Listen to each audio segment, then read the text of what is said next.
बाबूजी श्री दया कृष्ण सती जी हैं। माँ पुष्पा सती जी जो गुड़गांव रहते हैं, वो आज हमारे श्रृंगवेरपुर के महात्मा जी श्री चेतन दास जी महाराज जी को खाद्य सामग्री और दक्षिणा भेंट कर रहे हैं। बाबूजी श्री दया कृष्ण सती जी, माँ पुष्पा सती जी जो गुड़गांव रहते हैं। ये देखिए, तो आप एक साथ घर बैठे साधु संतों के दर्शन करिए। बाबूजी श्री दया कृष्ण सती जी, माँ पुष्पा सती जी जो गुड़गांव रहते हैं, वो महाराज जी लीजिए 7 किलो आटा ग्रहण करिए महाराज जी। ठीक। 7 किलो आटा, 5 किलो चावल लीजिए महाराज जी। 7 किलो आटा, 5 किलो चावल, 2 किलो अरहर की दाल महाराज जी, 1 बंडल बिस्कुट पूरे 1 महीने के लिए महाराज जी। ये 2 पैकेट नमकीन महाराज जी, 1 किलो मूंगफली के दाना, 1 किलो गुड़, 1 किलो फलहारी नमक 1 पैकेट महाराज जी, 2 किलो शक्कर महाराज जी, 1 पैकेट दूध पाउडर, 1 बंडल अगरबत्ती महाराज जी, आधा किलो सब्जी मसाला। आपने जैसे कहा था कि अब जी और महाराज जी 3 कपड़े वाली साबुन, 2 नहाने वाली साबुन महाराज जी, आधा किलो हवन, 1 पाव हल्दी पाउडर, 1 लीटर सरसों का तेल, 1 दंत क्रांति, 1 पैकेट जीरा 50 ग्राम, 1 पैकेट चाय पत्ती, 4 मच्छर अगरबत्ती 5। और महाराज जी आपके लिए नगद 200 रुपये दक्षिणा भेंट कर रहे हैं बाबूजी श्री दया कृष्ण सती जी, माँ पुष्पा सती जी जो गुड़गांव रहते हैं। वो हम प्रयागराज से संगमरेरपुर से हम चेतन दास जी यहाँ चित्रकूट में 3 वर्ष से चित्रकूट में रहते हैं।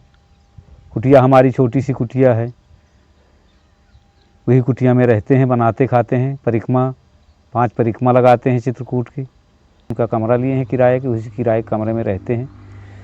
दान सामग्री यहाँ से कमलेश द्वारा सती जी से मिल जाता है। यहाँ गुड़गांव वाले हैं जो दे रहे हैं। आज 4 महीना से हमको यहाँ से हम राशन ले जाते हैं।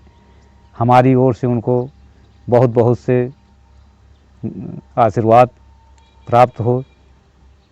उनको इसी तरह जो बना रहे, सब साधु संतों को दें, गरीब को, सबको उनको कल्याण हो उनका। साधु संतों को खिलाने से, दान किए से धन नहीं घटता। जितना दान करते हैं उतना धन आता है, कहीं दान किए से नहीं घटता।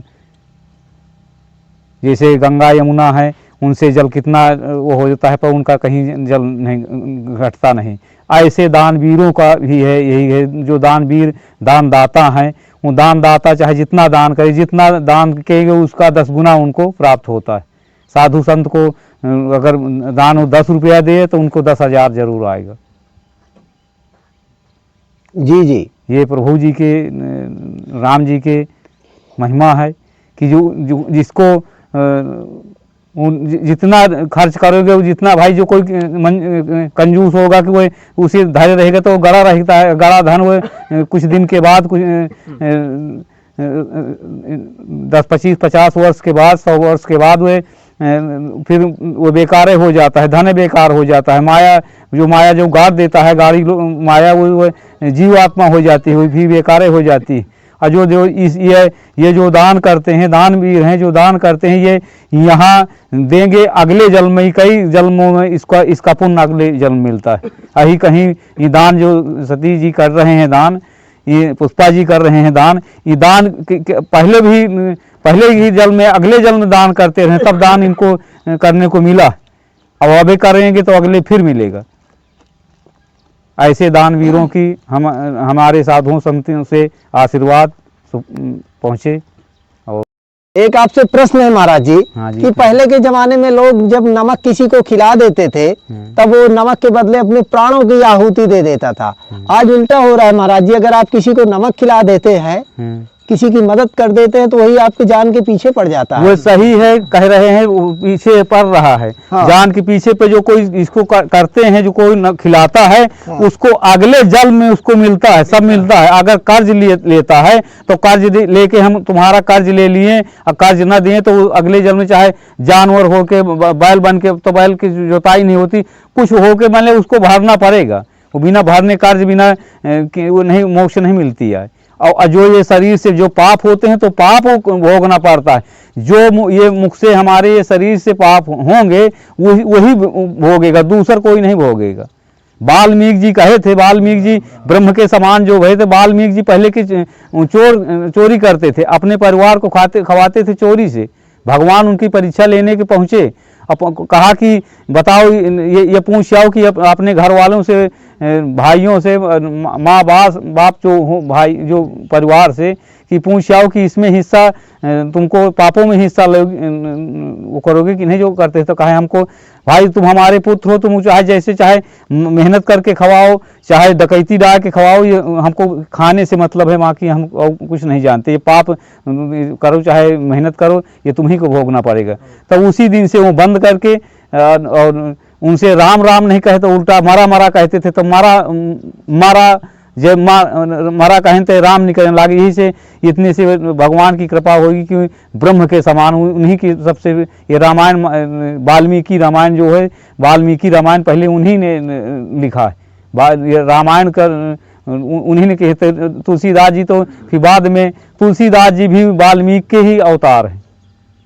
अच्छा, हाँ, आदि का भी है वाल्मीकि जी। तो वाल्मीकि जी के आगे भी त्रेता की बात है। वाल्मीकि जी त्रेता में आए, त्रेता की बात है। वाल्मीकि जी त्रेता में यहाँ उनकी सब दिखी हुई सब बात है। वो सब देखा है, अपने आंखों से देखा है, उन कहीं कानों से सुना नहीं, अपने नेत्रों से देख के उन सब लिखा है कि ऐसा ऐसा भया, ऐसा भगवान यहाँ आए, ऐसा अवतार हुआ, ऐसा यह हुआ, जितना हुआ है सब उन देख के सब लिखा है। और महाराज जी, जो आपके बगल में महात्मा जी हैं जी, हमने महात्मा जी को 3-4 दिन पहले कंबल भेंट किया था। हाँ। और कोई बताइए, महात्मा जी का कंबल है जंगल से चोरी कर ले गया। तो फिर क्या करे, चोरी करने वाले चोर हैं अब वो। लेकिन महाराज जी, जो संतों की चोरी करते हैं, ऋषियों की चोरी करते हैं, उनकी क्या दुर्गति तो देखो उनकी अभी ये दुर्गति को क्या जाने, उनको क्या होता है। तो है कि हम अगले जन्म जब मिलेगा दंड भोगते। अब मान ले, अब यही ऐसे कोई हुए प्राणी, अब हम अपने ये मनुष्य क्या जाने। ये तो काकभूषण भी थोड़ो है। काकभूषण जी को ज्ञान था, शंकर जी उनको वरदान दिए थे, तो उनको ज्ञान था अपने कई युगों का कि त्रेता में ऐसे रहे हम, उनमें कलयुग में ऐसे अवतार हुआ। रामायण में सब, रामचरितमानस में तुलसीदास जी सब लिख दिए हैं वे। काल हम एक प्रसंग में कथा में गए थे, आज भी वहाँ जाना, कथा हो रही है। महाराज जी, मेरा प्रश्न फिर से वही है। हाँ। जो संतों के घर चोरी करते हैं, हाँ। उनकी क्या दुर्गति होगी? बहुत ज्यादा उनकी देखो, संतों की है दुर्गति, और जो तीर्थों में पाप करते हैं उनको 10 गुना। भाई 1 गुना जो 10 रुपए का पाप करेंगे तो उनको 10,000 का लगेगा। तीर्थ में जो कोई पाप करता है, जहाँ चित्रकूट है, गंगा जी है, कहीं है प्रयागराज है, कहीं है वृंदावन है, जितनों तीर्थ यात्रा हैं, तीर्थ यात्रा का फल पुण्य, जैसे 1 माला करने से पाप 10 माला का मिलता है, यही था। ऐसे पुण्य भी 10 गुना, पाप भी 10 गुना लगता है। ये नहीं कि पुण्य माला करते हैं तो माला पुण्य भी मिलता है, पापों मिलता है, पापों 10 गुना भोगना पड़ता है।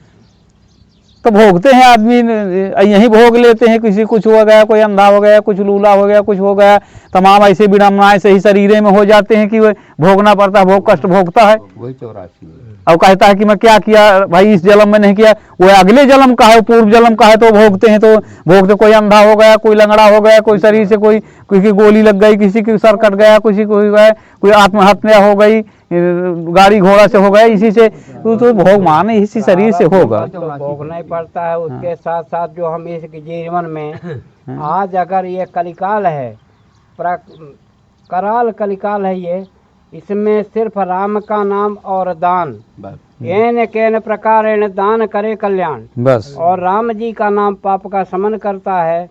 अगर इनको छोड़ के आदमी किसी पर जलन, किसी पर द्वेष, किसी का चोरी करके अपहरण कर लेना, चोरी करके उसको तंग कर देना, ठीक है वो तो तंग रहेगा, मगर राम जी को जपेगा।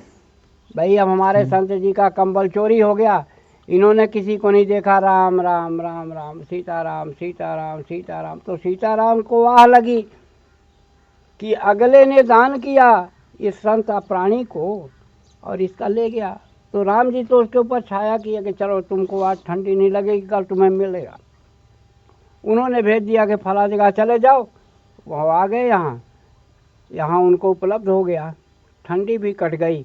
पर जो ले गया उसको तो शायद झापड़ जूते भी मिले होंगे, और उसको लात जूते मिलेंगे, उसी से आशीर्वाद उसका मिलेगा।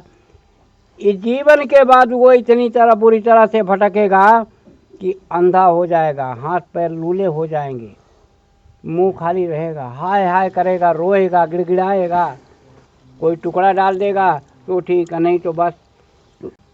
एन के प्रकार किसी भी तरह से जीव अगर उनका नाम लेता है तो उसका उद्धार वो जरूर करते हैं, उसके ऊपर उनकी छाया सदैव होती है।